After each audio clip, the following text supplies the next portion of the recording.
Tired of sharing your credit card details every time you want to make an online purchase? Or maybe you just don't have a bank account and want a simple, secure way to pay for things online. If that sounds familiar, a paysafe card voucher might be the perfect solution for you. It's like paying with cash, but on the internet. And in this video, I'm going to walk you through exactly how you can get one.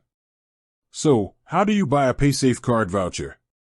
The good news is, you have a couple of options. You can buy one physically or online.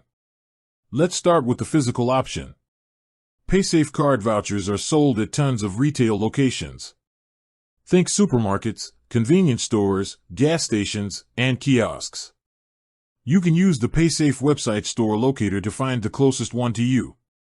Once you're there, just tell the cashier you want to buy a Paysafe card voucher, pick the amount you want, and pay with cash or card.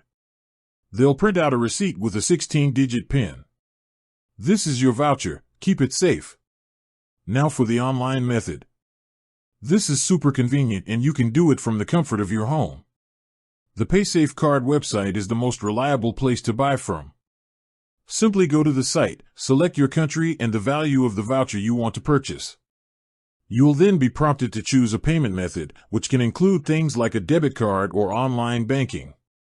Once the payment is complete, the 16-digit PIN will be sent to your email instantly. Authorized online retailers also sell Paysafe card vouchers, so you can check those out if you have a preferred site. And that's it. Whether you buy it from a store or online, you now have a secure way to pay for things on thousands of websites that accept Paysafe card. Remember to treat that 16-digit PIN like cash and don't share it with anyone. With that said, thanks for watching and until next time.